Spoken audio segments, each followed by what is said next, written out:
Salut tout le monde, soyez tout le tous monde. les bienvenus dans le hangar des guitares. Et comme vous pouvez le constater, on a un petit problème, c'est qu'on est envahi d'Ibanez RG. Non pas parce qu'on est endorsé par Ibanez, malheureusement. Hein, non, je suis endorsé par ma banque. Moi, moi c'est ma banquière qui m'a endorsé. Fais gaffe de ne pas te faire endorser par ta banque. Hein. Mais bon, le problème c'est que c'est moi qui le sens passer. En tout cas, voilà, dans cette nouvelle vidéo, on va vous parler donc d'Ibanez RG, on va vous parler donc de Superstrat dédié normalement pour le shred à la base. Et pourquoi? Parce que tout simplement, ça faisait un petit moment qu'on voulait vous parler du fait que chez Ibanez, comme chez la plupart des constructeurs, il n'y a pas un seul type de profil de manche, mais il y en a plusieurs.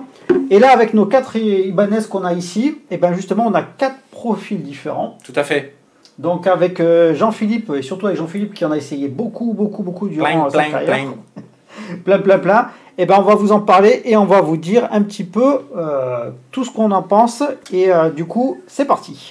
Donc Jean-Philippe, oui. Déjà merci beaucoup parce que grâce à ton expérience des Ibanez RG depuis je sais pas combien d'années que j'en ai essayé quelques-uns. Que tu testes longtemps, voilà. Ouais. Donc avertissement. D'abord, on va vous parler de profil de manche, on ne va pas vous parler de sonorité, parce que là, ce serait un autre problème. Ouais. On va simplement vous parler de profil de manche et de sensations qui ne sont pas du tout identiques. Et histoire d'être tout à fait cohérent, on va rester par contre dans le domaine de l'Ibanez RG. Voilà. Ouais. Parce que si on commence à partir dans les Satriani, dans les machins, dans les patins puis on va parler des modèles qu'on a, tout simplement. Donc là, on va vous parler des 4 modèles qui sont présents ici. Donc là, pour l'instant, il y a Jean-Philippe qui tient l'Ibanez RGA. Mon Ibanez RGA. Donc celle-ci, vous la connaissez, donc ces deux guitares on les a testées. Donc celle-ci c'est ma RG 350 DX, voilà. Et Jean-Philippe, toi tu es venu avec 2 modèles, donc une qu'on avait déjà testée auparavant. J'ai celle-là, voilà, qui est une 3120 Deepred, un truc comme ça, quoi. Ouais. Donc là on le voit pas bien. J'ai pété ta guitare. On le voit pas bien. Mais il y a un superbe flammage. Voilà, en fait, j'ai jamais réussi à la prendre en photo correctement parce que je suis pas photographe. Donc il faut savoir le faire. C'est toujours surexposé. Enfin, on voit pas bien le flammage, alors qu'en vérité, il est super beau, quoi. Voilà. C'est un modèle qui est assez rare en rouge. Hein. D'habitude, c'est les Twilight, les verts bleu, et bleus, bleu, vert bleu qu'on a. Ça, c'est une rouge, donc modèle beaucoup plus rare. Et j'ai emmené un modèle que j'ai acheté. Alors c'est là. Celle-là, je la connais depuis longtemps, celle-ci, oui. Voilà, que j'ai dû acheter sur Gcom il y a bien longtemps. Alors, à titre indicatif, j'ai dû l'acheter 410 €. Hein. À l'époque, ouais. À l'époque, donc c'était le bon vieux temps, on peut le dire. Hein. Oui, voilà. C'était avant que l'inflation arrive et nous défonce tous. Ouais, voilà, c'est une 520 de 2000, je crois. Non, de 99, pardon. Une 520 de 99. Et c'est une japonaise. Voilà. Donc celle-ci, c'est une indonésienne. L'RGA, c'est une indonésienne aussi, si je dis pas de bêtises. Et la Prestige, c'est japonaise. Ça, c'est deux japonaises, ouais. Voilà. Donc toi, tu as 2 japonaises et moi, j'ai 2 indonésiennes. Bon, tout ça, c'est asiatique, de toute façon. On aime bien l'exotisme. C'est bien. Alors, pourquoi est-ce qu'on a voulu faire cette vidéo? Bon, déjà, première chose, il faut savoir que chez les 2 plus grands constructeurs du monde, que sont Fender et Gibson, il y a effectivement différents profils. Pourquoi? Parce que si jamais on avait une guitare égale un seul profil de manche, évidemment, ça réduirait le public qu'on pourrait toucher et pour pouvoir satisfaire les uns et les autres. Chez Ibanez, ce qu'il y a de bien, c'est qu'il y a une constante, pratiquement, on va dire tout le temps, c'est que ce sont des guitares qui sont typées bien sûr modernes. Oui. Voilà. Type Superstrat, donc avec des découpes qu'on connaît très bien. Voilà, on ne va pas vous refaire l'historique de la RG. Mais par contre, si jamais vous regardez bien, elles ont toutes un sillet en 43 mm. Et mine de rien, le fait d'avoir déjà un sillet en 43 mm, déjà, ça donne une idée de sensation de jeu qui est complètement différente de toutes les guitares vintage qui sont généralement plutôt en 42. Et on a chez Music Man, ça peut descendre plus bas encore, 41. Ouais, 41,5, etc. Ouais, tout à fait. Donc là, on va partir plutôt sur les Ibanez RG. Donc, je vous dis, on ne va pas partir sur les autres modèles parce que sinon, là, on y est encore jusqu'à demain. Voilà. On va d'abord vous parler des 4 modèles qu'on a ici. Alors, pourquoi? Ce qu'il faut savoir, c'est que chez Ibanez, dans l'inconscient collectif des guitaristes, Ibanez RG égale guitare qui est faite pour jouer de la survitesse. Voilà. Oui. C'est vrai. de la survitesse. Parce et que il y a l'endorsement de l'époque aussi qui voulait ça. Ils ont endorsé beaucoup de guitaristes qui étaient un jeu très technique. c'est ça. Donc évidemment, du coup, on dit Ibanez c'est pour jouer vite. Pourtant, on voit bien que il y a plein d'autres guitaristes qui sont techniquement très forts, qui jouent sur Gibson Les Paul, Strat, enfin bon voilà. Mais c'est vrai que le fait d'avoir endorsé des jeunes métalleux qui envoyaient le bois, par exemple, Ouais, ça, on a fait le lien, quoi. exactement, tout à fait. La constante aussi, c'est que quand on a un manche plat, on peut jouer très vite. Oui, Mais- il paraît, ouais. Mais c'est là où en fait on va commencer à rentrer dans les détails. Alors, très vite, oui, pourquoi? Parce qu'en fait, toujours dans l'inconscient collectif, on va dire Ibanez RG, ce sont des manches qui sont très larges Ouais. et très plats. C'est vrai que on passe d'une Fender vintage et on Avec passe un là-dessus. radius de 9,5. Voilà, radius 9,5, Assez c'est-à-dire rond, la quoi. touche qui est quand même assez ronde, Ah ouais, voilà, pour bien un sûr. feeling vintage. Et on passe ensuite là-dessus, on fait ouf. Ça fait étrange, ouais. Là, ça fait très très bizarre, effectivement. Ouais. Il faut savoir aussi que le radius, donc comme je vous l'ai dit, c'est ce qui fait L'arrondi de la courbure, touche. voilà, de la touche. C'est vrai que le fait d'avoir un radius qui est très plat, ça favorise le jeu assez technique. Ouais, le jeu legato, je trouve que... Alors, évidemment, il y aura toujours quelqu'un pour dire « Oui, mais moi, je suis à l'aise sur ma strat. » Oui, bien sûr. Mais je pense que dans l'ensemble Oui. de la communauté guitariste, dans peut-être la majorité même, un manche plat permet, par exemple, un jeu legato, à mon sens, moi, en tout cas, j'ai testé, ça me semble être plus facile. Voilà. Un jeu legato, le jeu legato est plus facile. Après, la largeur, ça dépend de la morphologie, tout ça, mais je trouve que le manche plat permet un jeu lié enfin, il y a un peu plus d'aisance, je trouve. Ouais, ouais. Voilà. Bon, après, c'est vrai que quand Ibanez, ils ont sorti les RG, c'était la grande époque où il y avait les Shredder qui étaient en train de dominer dans le monde de Shredder la avec musique. Moulburn, Voilà. Permanenté, et puis des Ibanez. Moi, je me souviens, j'adorais, quand j'étais beaucoup plus jeune, beaucoup plus jeune, j'adorais les modèles qui sortaient, les Red Flower, les Desert Yellow, tout ça. Je les voyais dans les magasins, je fais, ah, j'ai pas un rond, et j'aurais rêvé d'en avoir une. Puis finalement, j'ai acheté une lag. Mais tu n'as pas perdu au change. Non, c'est complètement différent. Super guitare, je l'ai toujours. Hein. J'étais en 91, hein, Ouais, dans les petits ouais. gars. Tout à fait. Les guitares qu'on vend jamais. Non, ben, surtout ne la revends pas. Bon, surtout pas. Pour la vente de 100 balles, je la garde. 200 balles, je te la rachète de suite. Hein. Ah ouais. Ah oui. Ouais, toi 400 alors. C'est plus d'amis. Ah, l'amitié. Ah, l'amitié, ça n'a pas de prix. Hein, je te la vends 2000, ça n'a pas de prix l'amitié. Allô. Voilà. Donc c'était l'époque Ibanez, voilà. Pour les métalleux, on en retrouvait dans le groupe de métal. Alex Kolnick jouait sur une P2. Ouais. Voilà, donc c'est une corne asymétrique, hein, longue en bas, courte en haut. Mhm. C'est un modèle esthétiquement qui se reconnaît. Ouais, tout à fait, avec le talon carré, je crois, de mémoire. Il me Alors, semble. j'en ai eu une, mais il y a tellement longtemps, je me souviens plus Il me peut-être. semble, ouais. Parce qu'il faut savoir qu'au départ, les Ibanez RG avaient non pas la fameuse découpe comme ça qu'on connaît Ouais, toutes ouais, maintenant. quand j'étais jeune, le talon était carré. Le talon était vraiment carré. Il est profilé par contre. Ouais. Un petit peu. C'est-à-dire, Sur les lags. ouais, ils appellent ça heel neck joint, je crois. C'est-à-dire Ouais. c'est toujours une plaque carrée, mais légèrement embliée. Voilà. Incliné, voilà, elle est un petit peu inclinée comme ça permet un accès un peu plus simple. On n'a pas l'angle Ouais. du talon dans la main quand on est dans les cases aiguës. Ouais. Et donc du coup, manche plat quand même dans l'absolu, c'est comme on disait, voilà, quand on passe d'une Gibson ou d'une Fender Strat à ça, il y a tout un monde d'un seul coup. Ouais, digitalement ça surprend. Là, c'est beaucoup. surprenant. Ouais. Moi, je sais qu'au tout début, les premières Ibanez RG que j'ai testées, je n'arrivais pas à jouer avec parce que j'étais habitué Complètement. au feeling donc des CIA 42. Ouais. Et puis, ce qu'il faut savoir, c'est qu'un manche, c'est pas une planche qui est droite, c'est quelque chose qui commence petit et qui fait comme ça au fur et à mesure, une espèce de petite pyramide, en exagérant un petit peu le profil. Et en fait, ce que je me suis rendu compte, c'est que comme j'avais presque pas de matière derrière le manche, puisque donc c'était très plat, lorsque j'ai commencé à vouloir faire des accords barrés, je me suis dit, oh, là ça commence à me déranger. Mais ça sert à rien les barrés, on ne fait pas.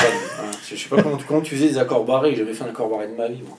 Donc, Écoutez pas. mais en fait, oui, moi j'ai eu les mêmes sensations que toi parce que j'ai acheté ma lag en 91 et en 91, donc j'habite à Paris, donc je suis allé à Pigalle et puis j'ai fait le tour des magasins.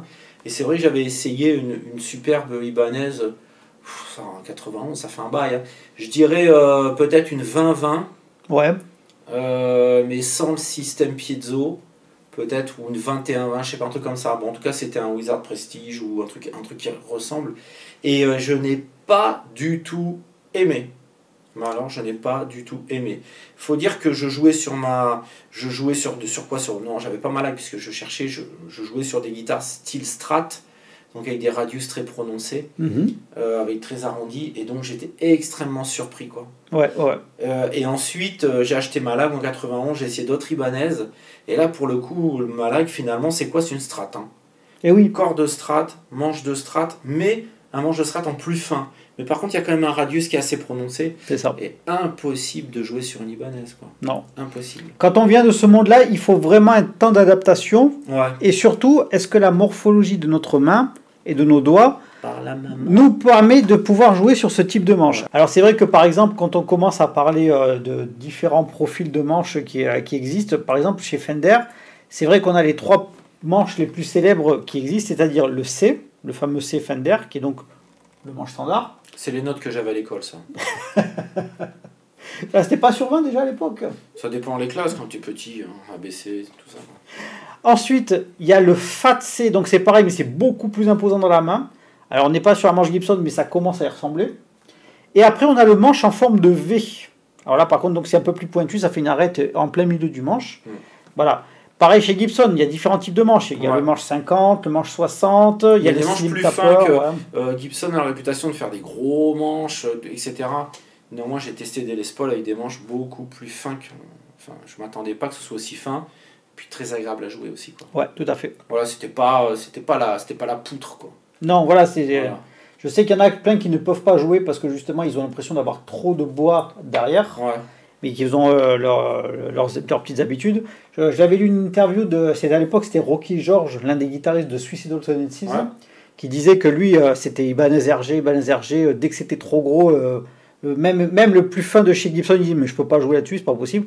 Voilà, tout ça, ça dépend la morphologie de votre main, vos habitudes, etc., etc. Je pense aussi sincèrement, alors évidemment, on n'est pas tous pareils, mais moi je vois quand même que au début j'étais comme ça. Et je suis devenu beaucoup plus tout-terrain en termes de... Plus je joue, en fait, plus je suis tout-terrain. C'est-à-dire que je peux passer d'un super Wizard à ma Charvel. Oui. Pourtant, il y a un monde, oui. Ouais, et sur la sourd que j'ai, je le sais parce que j'utilise des capots d'Az. Des fois, c'est vraiment un manche plus épais. Sur ma PRS, c'est encore plus épais. Oui. Voilà, je vois le capot. Chaque fois, je suis obligé de l'ouvrir pour aller de guitare.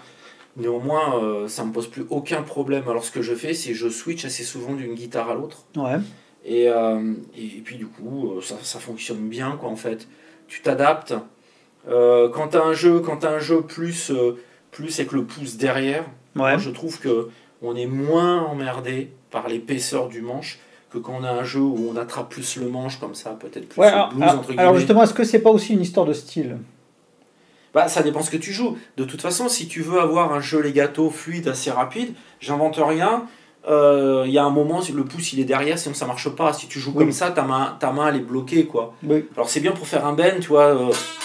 T'as de la force, c'est tonique, mais dès que tu veux jouer en legato, tu vois. Le pouce il est derrière. C'est ça. Le pouce c'est juste un support. On n'appuie pas beaucoup. Il faut que la main soit libre. Donc bien sûr ça dépend si tu es plus fan d'un blues un peu soft, tranquille, avec des bends rageurs, mais pas de trucs pyrotechniques. Voilà, tu joues plus avec le pouce, tout ça, mais moi le fait de jouer avec un peu plus le pouce derrière, du coup je suis moins sensible à l'épaisseur d'un manche de guitare, quoi. Ouais. Donc tout ça pour dire que chez Ibanez il y a plusieurs profils de manches. Ouais. Et nous avec le temps, et puis à force d'en parler avec Jean-Philippe, on s'est dit bah tiens, on a 4 Ibanez qui ont des manches différentes les unes des autres. Ouais. On va vous en parler un petit peu parce que c'est vrai que, notamment les 2 miennes que j'ai, qui sont parmi les plus récentes, c'est vrai que c'est celles qui sont, on va dire entre guillemets, les plus polyvalentes. Ouais. Voilà. C'est ça. Par contre, les 2 qu'a amené Jean-Philippe, on va en parler un petit peu plus. Bon, parce que 99 celle-là, et puis la rouge là, la mamie là, je vois plus rien, moi c'est une catastrophe. 2001. 2001 celle-ci. 2001 celle-ci. Voilà, la 3120 DR. 2001 et celle-là 99. Des petites filles, quoi, des jeunettes. Voilà. Voilà, donc en fait, on va vous en parler. Alors, tout a commencé avec le fameux Wizard de chez Ibanez. Donc, manche en érable, une seule pièce. super fin, super fin. Vraiment, déjà il y avait le 43 mm oscillé. Ouais. Et puis voilà, c'était vraiment... alors si je regarde les spécifications que j'ai notées, c'est en fait... Ouais, le Wizard original, 17, et même... alors c'est l'épaisseur à la première fois. Ouais, et 56 à la 24e. Voilà, c'est-à-dire ici, il y avait 17 mm Ouais. entre les deux, donc c'est-à-dire que c'est vraiment très fin. Ouais, Essayer de faire un Fa majeur ici, c'est possible, mais alors par contre... Si, c'est possible, c'est possible. Regarde, ça marche. Ah, parce que c'est toi. Oui, je sais. Donc, ouais, c'est quand même un petit monde. Et par contre, l'épaisseur à la 12e fret, donc c'est-à-dire ici, on voit la 12e fret, on voit que l'épaisseur, elle est à 19 mm. C'est pas immense, hein, non, c'est pas beaucoup. Hein. C'est pas beaucoup du tout. Non, c'est pas beaucoup. Et donc, le profil, c'est le plus fin, il fait une pièce d'érable.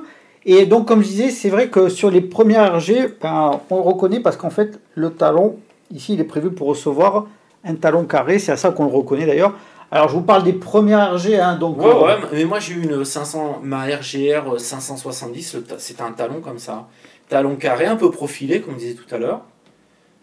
C'était une vieille de vieille, quoi. Et le manche, c'était pas un Wizard, c'était pas un super Wizard. Hein. Non. C'est un petit peu Ibanez, un petit peu comme d'autres marques aussi. De temps en temps, il y a un petit peu de... Oui. Il y a un petit peu de tout, quoi. C'est-à-dire que telle époque, c'est ça. Et puis à l'arrivée, on se rend compte que finalement, pas tant que ça, quoi. Non, tout à fait. Et il y a des petites exceptions, des manches finies à la main, mais finalement, il y a des petites choses qui changent, quoi. Ouais. Mais c'était pas un super Wizard. Non. Et pourtant, elle devait être de 97, je crois. Donc, ça dépend aussi les passages entre les séries. Ouais, c'est ça. Ouais. C'est-à-dire qu'en fait, il y en a certains qui vont se retrouver avec tel type de manche, et puis une fois qu'on a fini la série, ben, hop, on embraye sur l'autre. Ouais. Mais déjà, c'est plus tout à fait la même chose. On se dit, ah bah tiens, pourtant, moi j'avais la même guitare, c'est pas pareil. Moi j'ai expliqué à Jean-Philippe que ma première Ibanez RG, c'était une RG 470 FM. Et le manche était vraiment très plat. Ouais. Et moi, j'arrivais pas du tout à me faire à celle-ci. Je l'ai revendue, puis elle me manquait. J'ai eu l'occasion de la racheter, une autre guitare, donc pareil, hein, la même. Oh, ben le manche était plus pareil. Il était un petit peu plus rond à l'arrière et c'était la bonne guitare pourtant, mais pas la même année de fabrication, donc. Ouais. Moi, ce que j'ai ressenti quand j'ai essayé Ibanez au début de mes années guitare, c'est un peu de raideur en fait. Oui. Un peu de raideur dans le manche. Alors pourquoi, j'en sais rien. Hein. Un peu de raideur, est-ce que c'est à cause du radius plat, je sais pas. Et maintenant, j'ai plus cette sensation, peut-être qu'à force avec les années, je m'habitue. Par contre, je l'ai quand même une pointe pour un Wizard 2. Je sens la différence avec un Wizard sur une Prestige. Encore heureux. C'est pas le même tarif. Mais et c'est dommage qu'on n'ait pas une 2620 avec nous, on en parlait précédemment, pour essayer l'Ultra de l'époque, l'Ultra de 2002, quoi. Voilà, qui était un manche, on avait vu 19,5 ici. Ça change vraiment beaucoup de sensations. Le manche est plus cossu, ça donne autre chose, quoi. Ouais, tout à fait. Alors, vu que tu as la guitare entre les mains, on va commencer à parler par celle-ci, du coup. Ouais. Donc celle-ci, rappelle-moi l'année. Je sais plus, 99. 99. C'est 99, donc il y avait deux micros V, V7, V8 et un Edge original dessus qui était ruiné, donc j'ai mis un Floyd Rose Chaleur. Voilà, donc c'est une RG 500 20 parce que de double. Voilà, donc. Voilà, made in Japan avec la petite virgule comme Patrick aime beaucoup. Patrick Ronda, bien sûr. Je l'appelle Patrick parce que... Donc ça, c'est quoi comme type de manche qu'il y a dessus? Je sais pas. Je sais pas, c'est pour ça que je vais te demander d'essayer.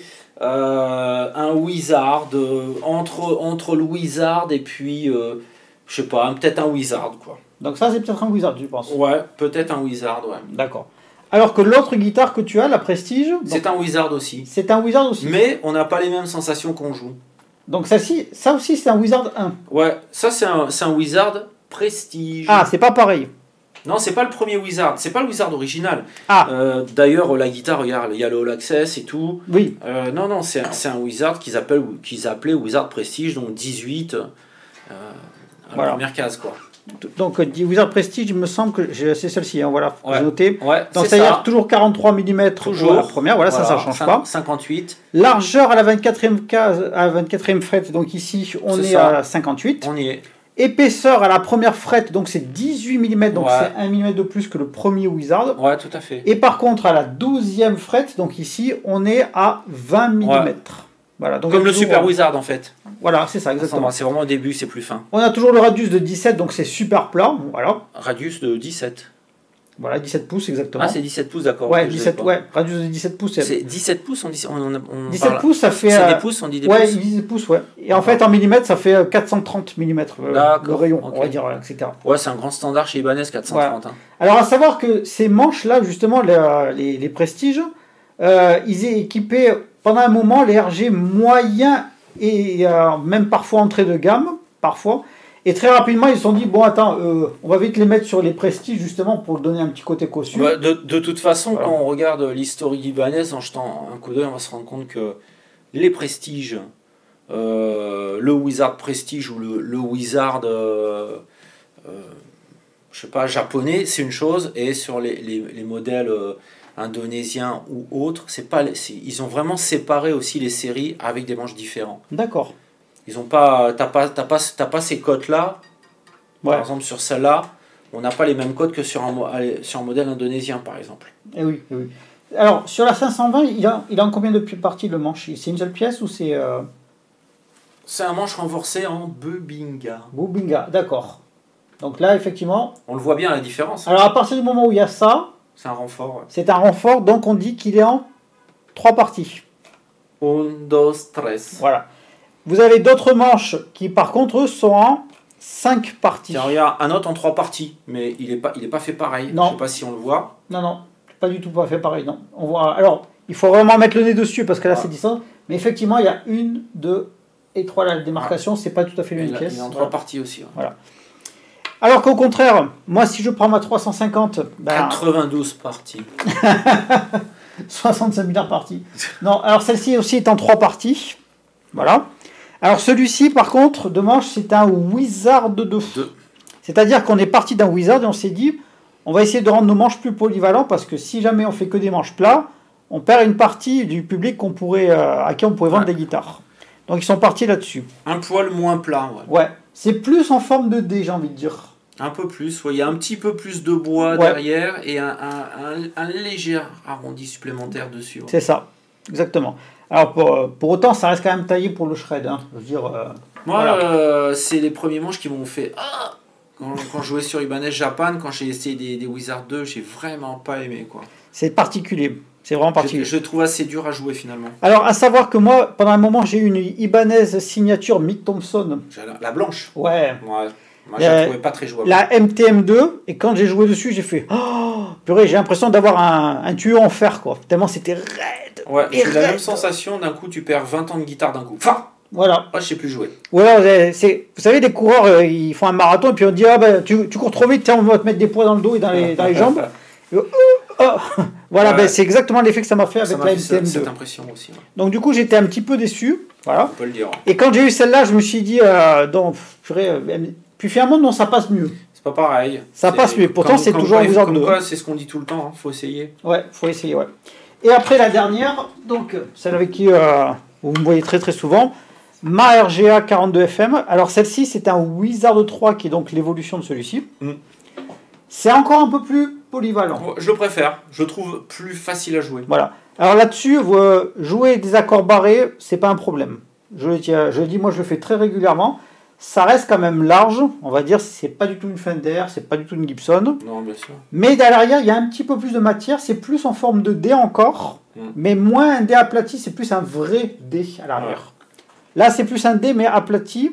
Donc, les deux, on voit quand même qu'il y a une petite différence malgré tout. Hein. Oui, on le sent quand on Voilà. passe une guitare à l'autre, qu'on switch. Une guitare à l'autre, on switch et on se rend bien compte que c'est pas pareil. Voilà, tout à fait. Donc, à partir de là, on peut dire qu'effectivement, on ne peut pas parler de un manche Ibanez, on peut en parler de plusieurs. Tout Et à fait. encore, là, nous, on vous parle des 4 que nous avons à disposition Bien sûr. ici.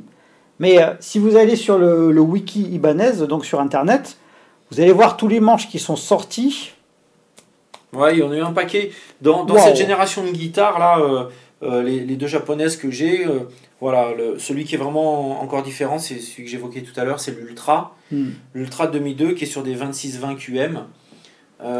C'est deux doubles, un sélecteur 3 positions, deux doubles Ibanez, Di Marzio Ibanez, un Edge Pro, et là on a un manche qui est plus épais, 43, avec un galbe qui ressemble un peu au manche Vigier, mais avec ce millimètre de plus en épaisseur. Donc c'est une très belle jouabilité, et lorsqu'on est un petit peu gêné par un Wizard par exemple, je trouve que l'Ultra, et puis qu'on aime ces guitares malgré tout, qu'on veut tenter l'aventure, l'Ultra de l'époque, c'est pas l'Ultra HP, hein, apporter ce plus de bois très intéressant. Tout à fait, tout à fait. Alors si on vous parle d'Ibanez RG, il faut aussi qu'on vous parle bien sûr de celle qui a été l'inspiratrice, c'est l'Ibanez Gem. Ou J'aime pas.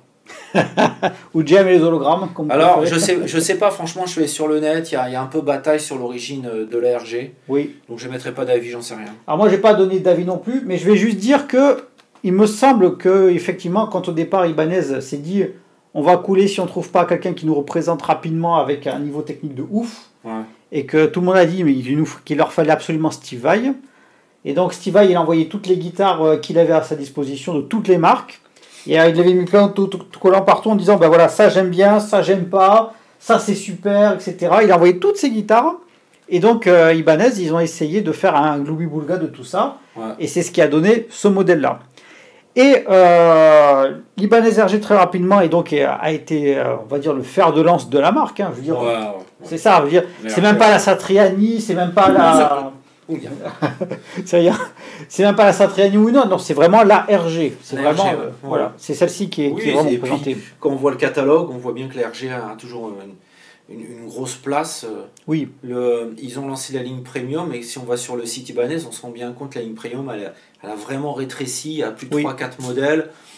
Alors que la proposition en RG en RG Prestige reste quand même assez cossue, quoi. Ouais, tout à fait. Et donc en cherchant un petit peu partout sur l'origine des Gem et des différents modèles, alors c'est toujours pareil, comme on dit tout à l'heure, ça dépend des années, voilà. Mais c'est vrai qu'on a vu qu'il y a des petites différences, alors minimes l'une de l'autre, mais quand même elles sont là. Mais qui sont suffisamment remarquables pour que le joueur qui a l'habitude de jouer d'un modèle à l'autre se dise « Oh, c'est une Gem et pourtant j'ai pas les mêmes sensations. » Tout à fait. Voilà. Alors notamment ce que j'ai trouvé, c'est que bon, la première Gem comme d'habitude, voilà, sciée de 43 mm, hein, voilà. Bon après vous avez vu la taille des doigts de Steve. Un peu Hobbit quelque part, Manu, entre le Hobbit et l'être humain, entre les deux. C'est pas terrible, hein. Non, mais il nous manque une phalange pour être américain. Ah, lui il a les doigts, c'est. Ouais, mais ils font tous 1m90 aussi. Gilbert, il est grand, il a des doigts longs, ce qui lui permet de faire des extensions intéressantes aussi. Ouais, ça te fait pas mieux jouer, hein, les doigts longs, on s'en fout, quoi. Mais c'est surtout, ça permet aussi de jouer des choses plus facilement. Exactement, tout à fait. Et donc sur le modèle de Gem, ce que j'ai remarqué, c'est que selon les années de fabrication, en fait, on n'a pas tout à fait les mêmes sensations. Notamment, les premières Gem, ce que j'ai trouvé en cherchant un petit peu, c'est que c'était basé, et là c'est la grande surprise, sur à peu près un modèle de Wizard 2. Alors quand j'ai vu ça, j'ai dit, non, quelle horreur. Il y a un problème. Oui. Parce que pour moi, dans ma tête, la première fois que j'ai essayé une Gem, c'était plat, quoi. C'était le plat pays. C'était très fin. Moi j'ai du mal parce que la première Gem que j'ai essayée, c'est dans les mid-90, une florale, un pattern floral bleu, avec la touche érable. Et j'avoue que je trouvais ça sympa à jouer, mais ça fait trop longtemps, je pourrais pas affirmer grand chose, quoi. Mais j'ai pas eu cette sensation du Wizard 2, quoi. Enfin, c'est étrange. Alors il disait, d'après ce que mes recherches, c'est un Wizard 2 qui a été modifié notamment au niveau du radius, pour avoir un radius justement un petit peu modifié. Donc c'est pas tout à fait un Wizard 2, mais ça y ressemble. Donc ça, il y avait la largeur à la 24e fret ici, donc comme je vous l'ai dit, 43 mm ici, mais là 57 mm, alors que jusqu'à présent c'était 58, donc c'était un petit peu plus serré. Et alors, à partir de 1993, c'était une période de transition. De 96 à 2009, Steve, en fait, il a demandé à Ibanez, voilà, je voudrais avoir des modifications parce que je voudrais avoir, à partir du moment où je commence à atteindre la 12e fret, un manche un petit peu plus fin ici. Et donc de 96 à 2009, les manches des Gem ont commencé à vraiment se rétrécir. Je dis, wow, Donc là, ça m'a intéressé. Je me suis dit, tiens donc, tiens donc, ça c'est assez étrange quoi. Mais pourquoi pas? C'est tout à fait possible. Après tout, c'est dans les archives libanaises que j'ai trouvé ça.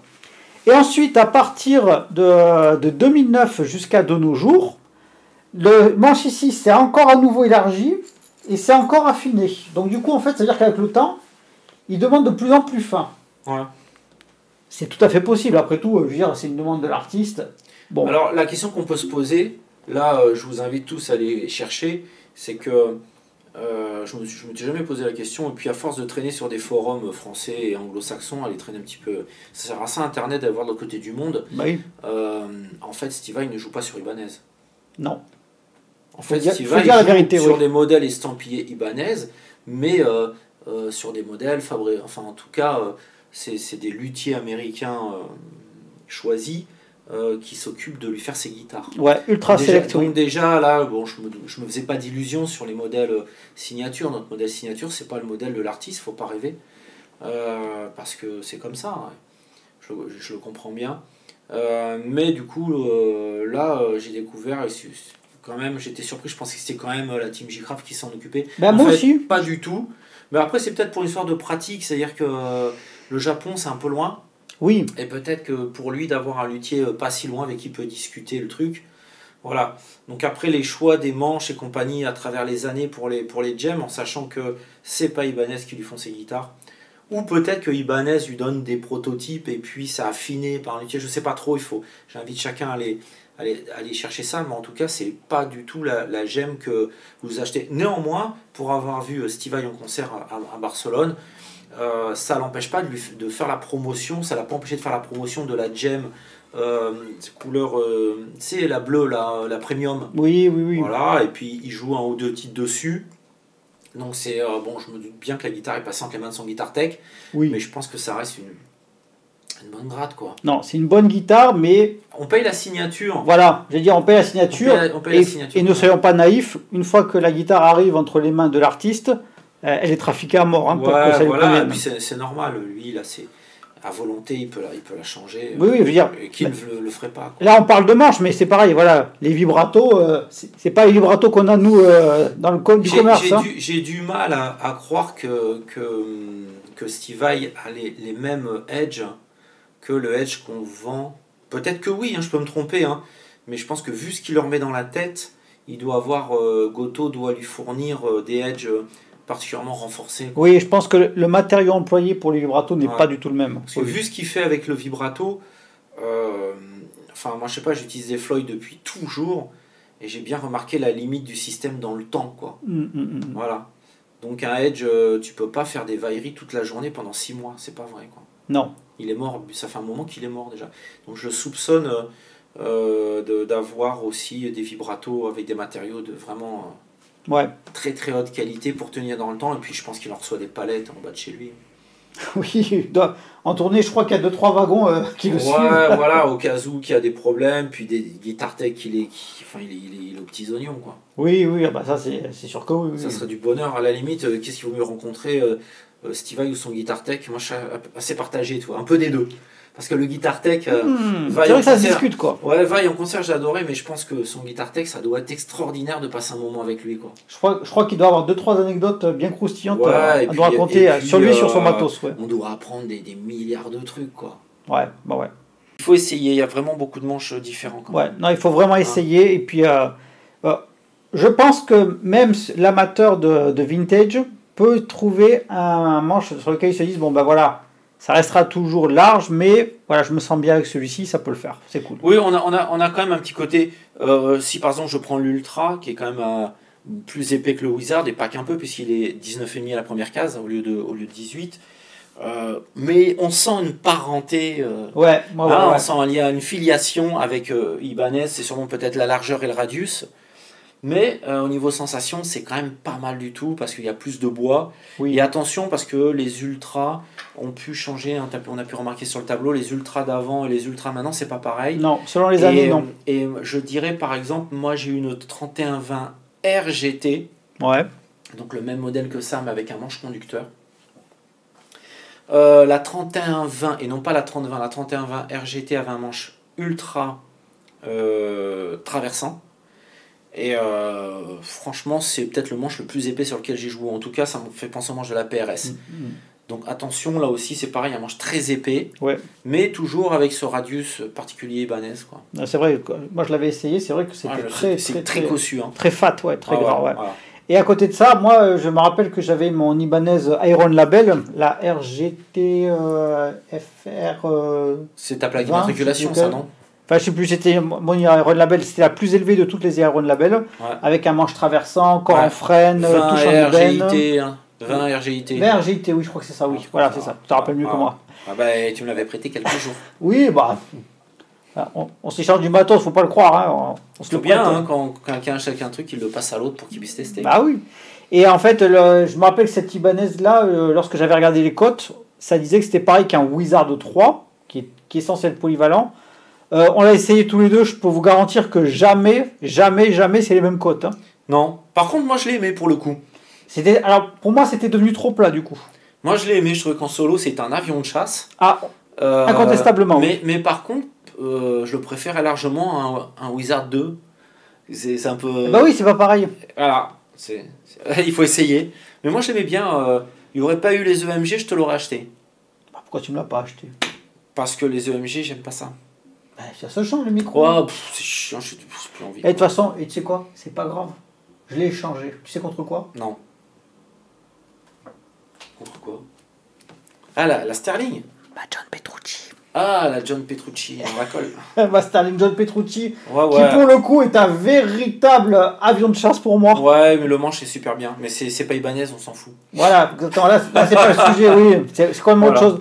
Mais en tout cas, voilà. Ibanez, c'est du bon, mangez-en. Voilà. Ouais. Ça reste typé moderne, c'est vrai. Mais n'oubliez pas. On peut trouver son bonheur quand même. Si Patrick Ronda il arrive à jouer des trucs avec des micros qui n'ont pas des niveaux de sortie très élevés de ouf. Après moi par exemple si je prends cette 520, j'ai fait 10 ans d'intermittence avec. Hein. Oui. Yo et compagnie, toi j'ai tout joué. De la musette, du machin, du bidule, malgré le manche. Bon après là c'est des micros un peu violents, un peu plus péchus, mais j'avais mis des choses un peu plus cool. Et après la guitare elle était super polyvalente. Et j'ai fait de tout, hein. J'ai fait du baloche, des trucs funky, jouer des valses, tout passe. Hein. Elle est pas noire en fait. Hein. Non, elle est bleu foncé. Elle est bleue très foncée, mais elle est super belle. Voilà. Et voilà, donc c'est-à-dire que le manche en lui-même, bon, si on est vraiment à l'aise, on joue tout, hein, finalement. Oui. Voilà, j'ai fait du baloche, donc le baloche, ça veut dire des barrés, des machins, des bidules, des accords. Et j'ai jamais eu de problème. À partir du moment où et puis bon, je veux dire, faut adapter le jeu de cordes, faut adapter la hauteur. Ouais, bien sûr. La hauteur de la guitare, voilà. Et puis son jeu. Puis on prend. Quand je joue, vraiment, j'ai joué à un moment, je l'ai joué quasiment que cette guitare. Donc au bout d'un moment, tu t'adaptes. Enfin voilà quoi. T'adaptes ton jeu pour que ça fonctionne, pour pas te faire mal. C'est ça. Donc voilà, écoutez, on voulait vous en parler depuis un petit moment. Ben voilà, c'est fait. C'était la petite bafouille du jour, mais.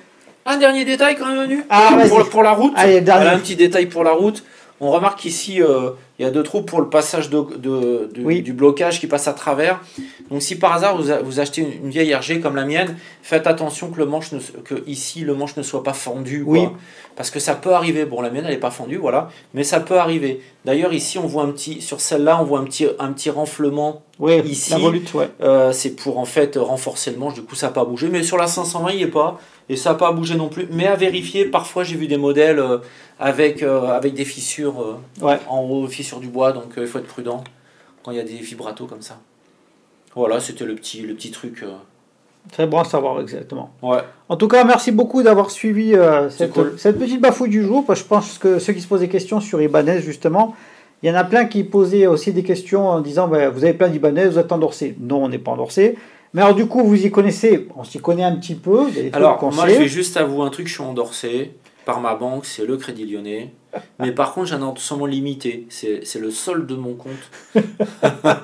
Non, on n'est pas endorsé, puis pour être endorsé, il faut tourner un petit peu plus. Quoi. Non, il faut tourner beaucoup plus, et puis il y a des conditions à remplir que nous, on ne remplit pas, parce que, je veux dire... Même si Jean-Philippe, donc il tourne avec ses groupes. Oui, mais bon, pas assez. Mais voilà, mais je veux dire, pas au point de faire ça, non, etc. On ne fait pas des scènes. Il faut faire aussi ce qu'on appelle des clinics, c'est-à-dire donc des tournées de démonstration. Voilà, moi j'ai pas de visibilité suffisante pour une marque, pas plus qu'un autre, quoi. Donc c'est pas. Voilà. Mais c'est pas grave, acheter sa guitare, c'est bien aussi, moi je suis content. C'est très bien parce que du coup, C'est à moi. le fait d'acheter, non seulement c'est à nous, mais on se dit, voilà, j'ai bataillé pour l'avoir, je l'ai, j'ai cette satisfaction de l'avoir. l'avoir. Cette 720, je sais même plus combien de temps que je l'ai, c'est 10 ans que je l'ai. Moi je t'ai toujours connu avec, il me semble. Ouais, ça fait 10 ans que je l'ai. La 3120, peut-être 4 ans. Ouais. Voilà. Moi je me souviens de un super gars. Et... Je me souviens de ta RGT. Ouais, elle était transparente, elle était une sorte de brown. De brown, ouais. Il y avait des PAF Pro dessus. Ouais, il y avait 2 PAF Pro. Voilà, donc c'était un manche traversant ultra, donc très épais. Par contre, la guitare avait un très joli son. Oui, très boisé, très chaud. Le PAF Pro, mon gars, j'ai jamais entendu un PAF Pro sonner aussi profond. Et c'est pour ça que je l'ai vendu. Il est trop con. On fait des blagues entre nous en disant mais pourquoi je l'ai vendu, j'étais trop con. Il est trop con. Bon, en fait, je l'ai vendu parce que le manche était extrêmement épais et c'est une époque où ça me convenait pas totalement. Ben moi, si la guitare n'avait pas été aussi lourde, j'aurais pu craquer dessus. Ouais. Parce que bon, moi je suis pas constitué comme monsieur à côté de moi là, donc. Et je l'ai vendu à un jeune homme du Pertus, pas loin de chez nous. Ah bah pas chez nous. Voilà, donc ça fait 1 euro finalement. Bah voilà, exactement. Voilà. En tout cas, merci beaucoup d'avoir suivi cette émission, j'arrive à le dire. Ouais. En tout cas, voilà, ça y est, on a pu faire nos petites bafouilles. N'oubliez pas, inscrivez-vous sur les pages Facebook, Instagram, les réseaux sociaux, la mort qui tue, etc. Non, je déconne. Paypal aussi. Voilà, envoyez-nous des bifetons, qu'on puisse acheter du matos et qu'on puisse faire des tests. Voilà. Si vous n'êtes pas loin de chez nous, vous voulez nous donner un petit coup de main, vous avez des petits bidules à tester, ça sera avec plaisir. Tout à fait, oui. Parce que ça arrive de temps en temps, on en est ravis, on remercie les gens qui nous font confiance, mais en même temps, pas assez peut-être. C'est la loi de la chaîne, monsieur. On pourra pas faire 3 vidéos de tests de matos par semaine, quoi, je veux dire. Non. Ça va pas être possible. Mais en tout cas, voilà, on essaye de faire au maximum aussi pour répondre à vos questions dans la civilité, la bonne humeur et la joie de vivre et la politesse. Sinon, hop, voilà. Au revoir. N'oubliez pas, quand on se comporte bien, on répond. Voilà. Sinon, ça nous intéresse pas. On n'est pas là pour batailler. Voilà. Vous le savez bien. D'ici là, on vous dit à très très vite. Portez-vous bien. Et encore merci pour tout. Ciao, ciao. Salut.